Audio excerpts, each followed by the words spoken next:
Bonsoir à tous. Je vous propose ce soir de redécouvrir un conte d'Andersen, La Reine des Neiges.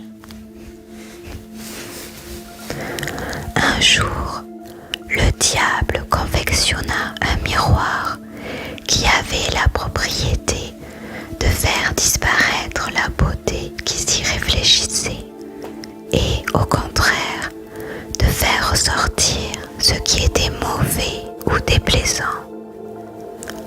Le diable courut partout dans l'univers avec son fameux miroir, et les diablotins volèrent vers le ciel pour se moquer des anges et du bon Dieu. Tout à coup, le miroir trembla tant qu'il échappa des mains des diablotins, retomba sur terre et se brisa en milliards de morceaux. Ces débris, pas plus gros que des grains de sable, furent éparpillés à travers le monde. Les gens qui reçurent cette poussière dans les yeux voyaient tout en mal, tout en laid et tout à l'envers. Ils ne voyaient plus que les défauts de chaque créature. De petits morceaux descendirent jusqu'au cœur de certains hommes.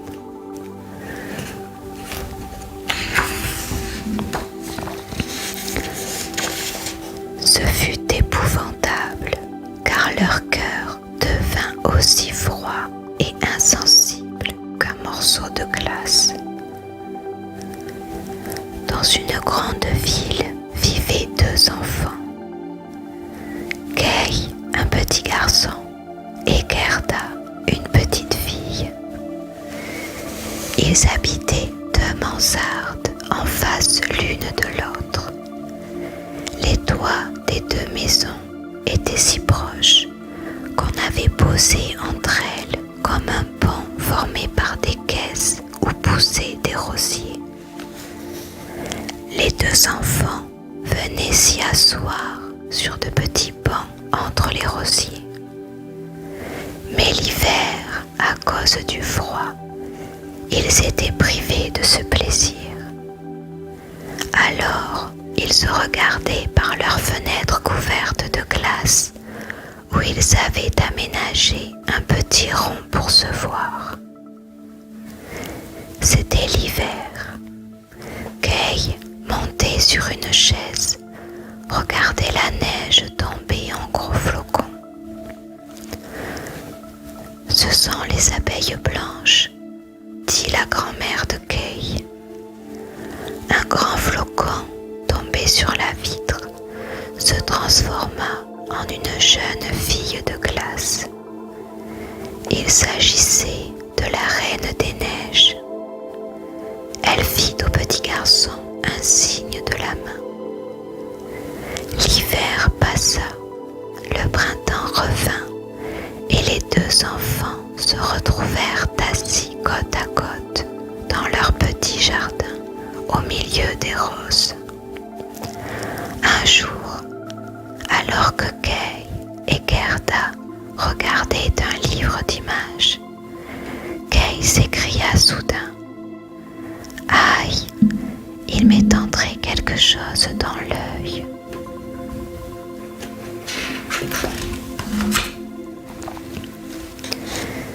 C'était l'un des morceaux du terrible miroir qui fait paraître petit et laid ce qui est grand et beau.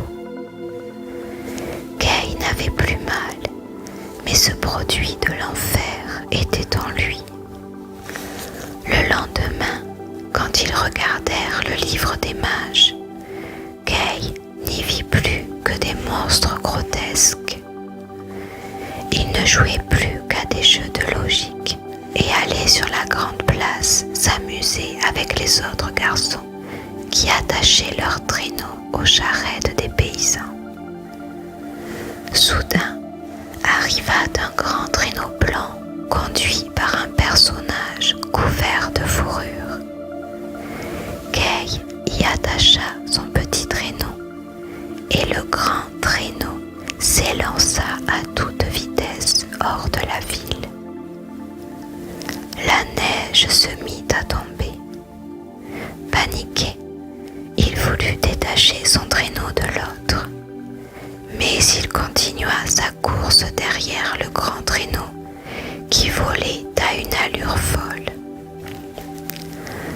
Puis, soudain, le traîneau s'arrêta et son conducteur se leva. C'était la Reine des Neiges. Pour réchauffer Kay, elle enveloppa dans son manteau de fourrure et il crut s'enfoncer dans la neige. Puis elle l'embrassa et Kay se sentit tout réconforté. Il oublia alors la petite Gerda et sa grand-mère. La Reine des Neiges était si belle qu'elle ne lui parut plus formée de glace comme lorsqu'il avait vu devant la fenêtre de la mansarde. Ils traversèrent bois, lacs et mer. Kay s'endormit aux pieds de la Reine des Neiges. Ne voyant pas revenir son ami Kay, la petite Gerda pleura, croyant qu'il était mort. Quand le printemps revint, elle enfila ses souliers rouges et alla demander à la rivière : « As-tu vu mon ami Kay ? Je te donnerai mes jolis souliers si tu me le rends. »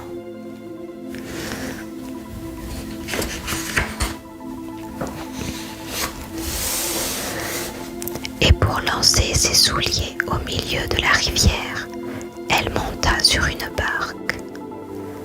La barque descendit la rivière et Gerda arriva devant une maisonnette. Une vieille femme avec une béquille en sortit. Elle attira la barque avec sa béquille et conduisit Gerda dans sa maison. L'enfant lui raconta son aventure. La vieille était aussi une magicienne qui voulut garder Gerda auprès d'elle. Aussi, avec sa béquille, elle fit disparaître tous les rosiers afin qu'ils ne rappellent pas à la petite fille ceux de leur jardin devant la mansarde et son ami Kay. Mais un jour, Gerda, en jouant au milieu des fleurs, vit qu'il manquait des roses. Elle les chercha partout dans le jardin, mais n'en trouva pas. Elle se mit à pleurer, et là où ses larmes tombèrent, un rosier surgit. Gerda, toute joyeuse, embrassa chacune des roses et se souvint des roses de la mansarde et du petit Kay. « Savez-vous si Kay est mort ?» demanda-t-elle aux roses. « Non, il n'est pas mort, » répondirent-elles. Mais aucune des fleurs du jardin ne put donner des nouvelles de Kay.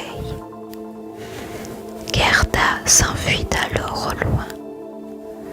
Quand elle fut fatiguée, elle s'assit pour se reposer. Une corneille voulut savoir où elle allait. Gerda lui raconta ses aventures et lui demanda si elle avait vu le petit Kay.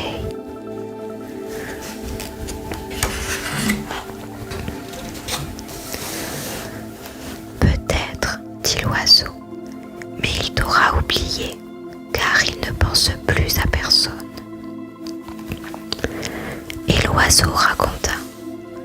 Quand la princesse de ce royaume voulut se marier, elle décida que, parmi tous les jeunes gens qui se présenteraient au palais, celui qui parlerait le mieux l'épouserait. Les jeunes gens accoururent, mais furent tous renvoyés, car devant la princesse, ils balbutiaient.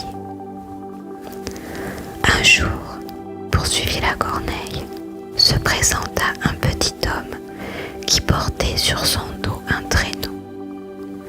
Arrivé devant la princesse, il parla bien et l'épousa. C'est sûr, c'était Kay, dit Gerda. Il savait tant de choses.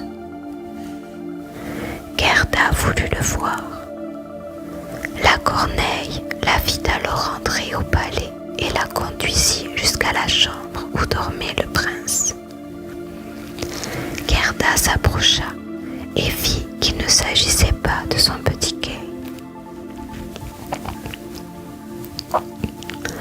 Le prince et la princesse se réveillèrent et Gerda leur raconta son histoire qui les émut.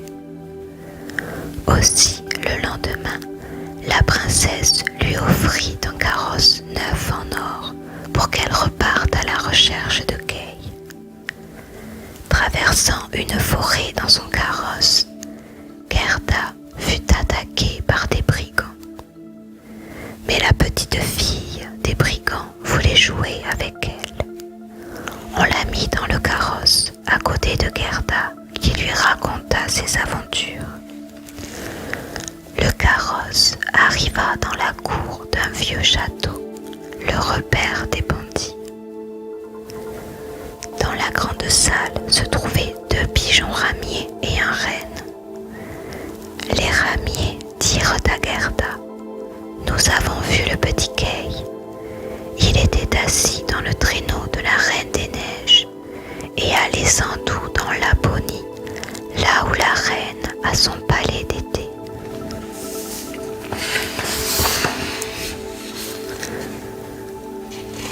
La petite brigande demanda aux reines de conduire Gerda jusqu'à ce palais. Le renne bondit de joie. Gerda s'assit sur son dos et il partit comme une flèche, galopant jour et nuit à travers forêt et steppes. Ils arrivèrent dans Laponie et firent halte dans la hutte d'une vieille Lapone à qui le renne raconta l'histoire de Gerda. Continuez votre route jusqu'à la province du Finnmark. C'est là qu'habite la Reine des Neiges. Une fois là, une amie vous dira comment trouver son palais. Arrivé dans le Finnmark, cette amie leur expliqua. Le petit Kay est en effet chez la Reine des Neiges. Il y est très heureux. Cela vient de ce qu'il a au cœur un éclat de verre et dans l'œil un grain de ce même verre qui dénature les sentiments et les idées. Il faut les lui retirer, sinon il ne reviendra jamais.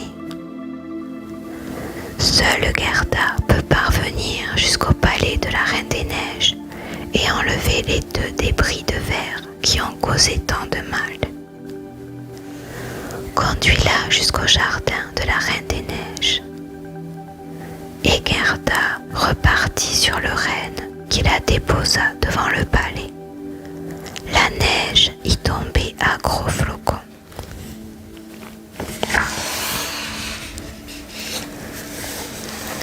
Gerda s'approcha du palais. Ses murailles étaient faites de neige amassée par les vents. Les pièces étaient éclairées par les feux de l'aurore boréale. Dans la grande salle, on voyait un lac gelé dont la glace était fendue en milliers de morceaux. Le petit Kay était là, bleu de froid, mais il ne le sentait pas. La Reine des Neiges lui avait enlevé toute sensation de frisson. Kay jouait avec des morceaux de glace qu'il plaçait les uns à côté des autres en cherchant à composer avec eux le mot éternité. C'était le grand jeu de l'intelligence. La Reine des Neiges lui avait dit: « Si tu peux former cette figure, tu seras ton propre maître. Je te donnerai la terre entière et une paire de patins neufs. » Puis la Reine des Neiges était partie en voyage, laissant Kay seule. C'est ainsi que Gerda entra dans le palais. sauta au cou de Kay en s'écriant « Enfin, je t'ai retrouvé !» Mais il ne bougea pas, les yeux rivés sur ces morceaux de glace. Gerda pleura et ses larmes tombèrent sur la poitrine de Kay, pénétrant jusqu'à son cœur et en fondirent la glace. Le vilain éclat de verre fut ainsi emporté avec la glace fondue. Kay leva la tête et regarda Gerda, qui se mit à chanter un cantique qu'il connaissait. Alors Kay éclata en sanglots, des larmes jaillirent de ses yeux et le débris de verre en sortit. Il reconnut Gerda et s'écria « Où étais-tu pendant si longtemps? Et moi, où étais-je »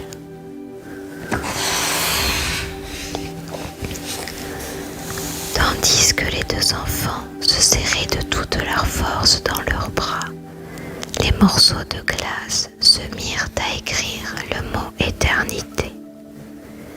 Gerda embrassa Kay et tous deux sortirent du palais.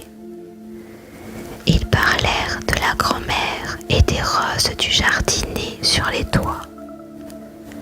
Dans le jardin, le renne les attendait avec une jeune femelle. Les deux reines les conduisirent chez la Finnoise, puis chez la Lapone, qui donna à Kay des habits neufs et son traîneau.